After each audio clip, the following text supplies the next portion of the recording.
Wuduk. Nak ambil wuduk kena ada apa? Air. Ambil tanya tak jawab Tam-tam kena pukul 12. Nak ambil wuduk kena ada air. Air sunat ke wajib ke makruh ke harus?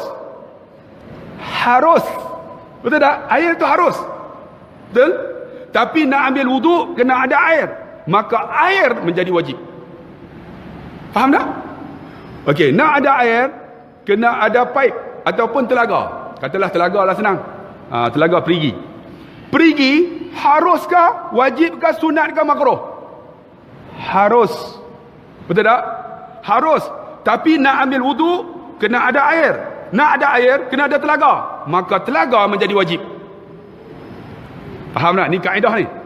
Nak ada telaga kena gali, kena ada cangkul. Betul tak? Cangkul wajibkah, sunatkah, haruskah, makruh? Harus. Tapi nak ada wuduk kena ada air. Nak ada air kena ada telaga. Nak ada telaga kena ada cangkul untuk orang korek. Maka semua ni menjadi wajib. Itu namanya malayatimul wajib illa bihi fahuwal wajib. Sebab tu tuan-tuan, ingat, seorang suami kena ada isteri. Nak sempurna keluarga kena ada dua ni. Sebab tu orang yang tak kahwin, kahwin sunat. Tetapi nak sempurna keluarga menjadi wajib, maka kahwin juga menjadi wajib siapa yang mampu. Siapa sini ibu tunggal tak kahwin? Kahwinlah kak. Dia akan sempurna keluarga kita. Siapa sini bapa tunggal? Banyak tuan-tuan, 3 tunggal. Ni tuan-tuan ni kaedah ni, kaedah ni. Kaedah usul fiqh. Sebab tu kita kena faham. Bab wuduk ni tuan-tuan, benda yang simple, tetapi air kena jaga. Kemudahan kena jaga. Kadang-kadang orang kata, Allah buat tempat ni, Allah benda ni harus je. Sebenarnya benda yang kita buat tu benda wajib. Sebab nak ambil wuduk kena ada air. Maka dia jadi wajib. Tu yang menyediakan tempat buat ambil wuduk tu pahala cukup besar. Tuan-tuan, pahala cukup besar tu. Tu tempat ambil wuduk tu. Sebab dia tu nampak harus, tapi nak ambil wuduk kena ada air. Orang yang buat tu pahala cukup besar. Sebab dia kait. Tu kaedah usul. Sebab tu tuan-tuan yang dikasihi dan rahmati Allah. Saya nak sebut ni banyak, tapi dah sampai pukul 12 dah. Tapi tengok, nak buat ibadat ni cukup senang. Simple lah. Tapi nak buat jahat, senang ke susah? Nak buat jahat punya susah. Tapi orang nak buat jahat ke? Sedangkan kalau nak ikut sebut ni, saya boleh sebut sampai 30 ni kebaikan. Yang buat sikit, pahala banyak. Apalah, kita sambung nanti tengok. Tapi nak buat jahat, cukup susah. Tapi orang sanggup buat. Nak tikar nombor ekor, senang ke susah? Oi, abang, jangan kata senang oh. Nak tikar nombor ekor ni, motor ni kena parking jauh daripada kedai.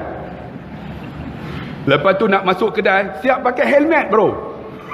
Pakai helmet tu. Lepas tu termin warna hitam. Tu nak masuk. Sebab apa? Punya susahnya nak buat jahat. Lepas tu pergi buka pula. Orang tu tanya, ayah, Melayu pun tikam nombor ekor.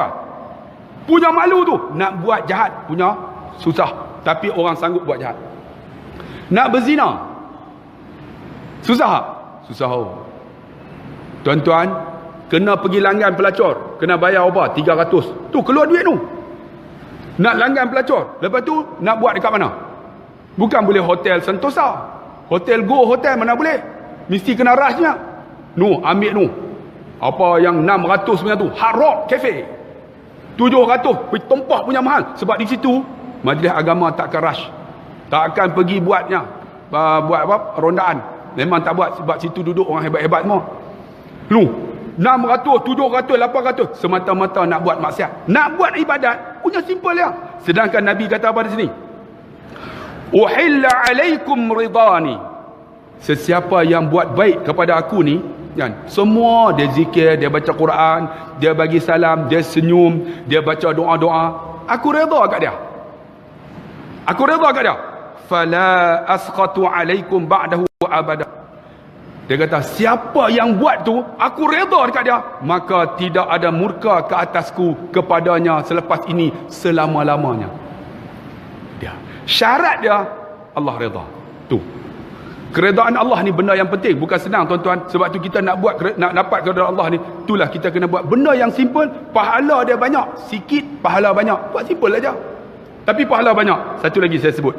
Satu lagi. Sedangkan nak buat jahat ni bukan mudah, tapi orang sanggup buat. Satu lagi, kalau kita buat tuan-tuan, pertama, orang tak akan benci kita. Yang kedua, syaitan tak akan ganggu kita, malaikat akan suka kita. Tuan-tuan tahu tak apa dia? Pernah baca tak?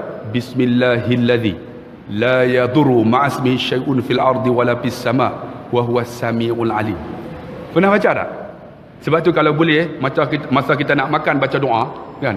Allahumma barik lana fima razaqtana wa qina azabannar. Tambah doa ni. Bismillahilladzi la yadurru ma'asmihi syai'un fil ardi wala fis sama' wa huwas samiul alim. Insya-Allah tuan-tuan, makanan yang beracun tak jadi racun. Orang dengki kita dihalang. Kemudian apa? Makanan tu akan jadi berkat, walaupun tak sedap tapi kenyang. Allahumma barik lana fima razaqtana wa qina azabannar. Bismillahilladzi la yadurru ma'asmihi syai'un fil ardi wala fis sama' wa huwas samiul alim. Pernah baca tak doa ni? Baca kak. Kalau nak ikut amalan ni banyak, buat sikit tapi dapat banyak. Tapi orang tak mau buat, akak. Sebab dia rasa macam simple lah. Satu lagi di sini. Ingat, di akhir zaman kita akan didatangi oleh Dajjal. Macam mana kalau kita tak nak dihalang, didatangi Dajjal? Disuruh baca suratul Kahfi ayat 1 sampai 10. Alhamdulillahilladzi anzala ala 'abdihi alkitaba wa lam yaj'al lahu 'iwaja qayyiman liyunzira ba'san shadidan min ladunhu wa yubashshiral mu'minin. Sampailah kepada ayat yang ke-10, iaitu apa? إذ أول فتة إلى الكهف فقالوا ربنا آتنا من لدنك رحمة وهيئ لنا من أمرنا رشدا. Baca masa mana? Sebelum tidur. Surah Kahfi 1 sampai 10. Dan ingat, satu lagi disebut sini. Sesiapa yang baca untuk mudah bangun tidur. Tahu tak ayat apa? Surah Kahfi ayat last sekali. يا أيها الذين آمنوا إن الذين آمنوا وعملوا الصالحات كانت لهم جنات الفردوس نزلا خالدين فيها لا يبغون عنها حولا قل لو كان البحر مدادا لكلمات ربي لنفد البحر قبل أن تنفد كلمات ربي ولو جئنا بمثله مددا قل إنما أنا بشر مثلكم يوحى إلي أنما إلهكم إله واحد فمن كان يرجو لقاء ربه فليعمل عملا صالحا ولا يشرك بعبادة ربه أحدا. Ayat surah Kahfi lah sekali. Macam mana? Tuan-tuan tidur pukul 10. Lepas tu tuan-tuan nak bangun pukul 4. Tuan-tuan try baca. Innal ladzina amanu wa 'amilus solihati kanat lahum jannatul firdaus. Sampai habis, tuan-tuan niat, ya Allah, bangunkan aku pukul 4 pagi. Tuan-tuan, insya-Allah malaikat akan kejutkan tuan-tuan. Tak percaya try buat malam ni. Syarat dia, jangan tidur pukul 3, nak bangun pukul 4. Tobat tak bangun. Maksud dia kita bangun, kita tidur awal sikit. Contohnya pukul 11. Sebelum tidur tu, tuan-tuan baca. Innal ladzina amanu wa 'amilus solihati kanat lahum jannatul firdausi nuzula khalidina fiha la yabghuna 'anha hiwala qul law kana al-bahru midada li kalimati rabbi lanafida al-bahru qabla an tanfada kalimatu rabbi walau ji'na bimislihi madada qul innama ana basharun mislukum yuha ilayya annama ilahukum ilahun wahid faman kana yarju liqa'a rabbi falyamal 'amalan salihan wa la yusyrik bi'ibadati rabbih ahada. Ya Allah, bangunkan aku ya Allah pukul 4 pagi ya Allah. InsyaAllah kakak akan dibangunkan. Ini amalan ni tuan-tuan, mudah dibuat tapi susah nak dilakukan. Mudah nak buat tapi nak laku tu nak susah. Sebab tu tuan-tuan, kalau nak ikut dia bagi 30 simple amalan tapi pahala dia cukup banyak. Allahu akbar. Cukup ke sekat tu? Pukul 12 kan? 12. Sabar, kita datang pula insya-Allah. Tuan-tuan yang dikasihi dan dirahmati Allah. Satu lagi 9 nak habis. Alah, aku 12 dah. Datang pula. Sebab saya ada program lepas ni. Sejam dah.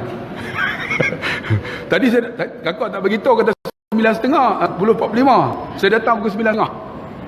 Saya tengok, betul ke kuliah aku ada orang ambil kan ni?